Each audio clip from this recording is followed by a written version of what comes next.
Good morning. Happy Pesach. What? Pesach? Pesach was a month ago. What are you talking about today? Well, today in the Hebrew calendar is the 14th of Iyar, which is 1 month since we celebrated Pesach, which means that today is Pesach sheini, the second Pesach. Now that's a concept that we don't find by any other festival. We don't have a second Rosh Hashanah or a second Yom Kippur, but something about Pesach captured the imagination of our ancestors, and those who couldn't get to celebrate Pesach the first time round wanted so much to celebrate that they went to Moshe and they said to him, we couldn't get there the first time. We were held back. We were impure. We couldn't celebrate. We don't want to miss out. Can we do something? Can something be done to allow us to participate? So happy Pesach to everybody, or happy Pesach sheini, the second Pesach. What do we have to do? Well, some people make a point of eating matzah, but that's just a custom, not something you have to do. In fact, there is nothing we have to do. But if we were living in the past, in the ancient past, where sacrifices, animal sacrifices, were still part of our day-to-day routine, those who weren't able to bring their sacrifice on the real Pesach made sure that they were able to bring it today, on the second Pesach.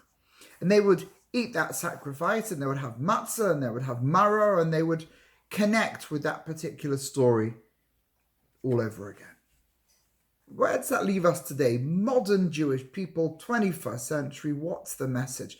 The message for me is one of the most beautiful ones that we have. And that is a couple of things. If you really want something, then things can happen. Opportunities can open up for you. It just really depends on what bothers you, what really interests you. You see, the whole Pesach sheini comes about because a delegation of Jewish people approached Moshe and his brother Aaron and said, we want to participate. And so today we need to think about what are the values that matter to each and every one of us. What really gets us going? What don't we want to miss out on? What opportunities are so important that if we were to be excluded, not always because we chose wrong, but just circumstance means that we couldn't get to be involved, that we would be so heartbroken, that we would be desperate to try and have another opportunity to get it right. So what to you, what in your life matters that much that you would be heartbroken? Something that really matters, not something that doesn't really matter.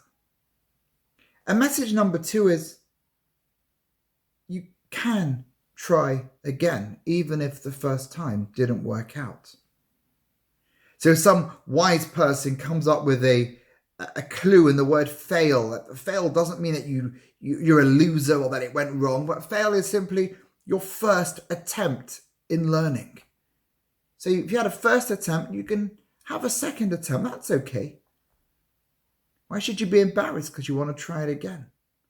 So Pesach sheini reminds us that when things don't always work out, you can try again. You can fix what went wrong and enjoy what you missed out on. I think that's a really important lesson to think about today. Maybe you want to eat some matzah, maybe you don't. But to think about what matters and that you can always pull yourself up off the ground and try harder and try again, that is a gift that everyone has. And that is the gift that Pesach sheini reminds us of. Happy Pesach sheini. Have a good day.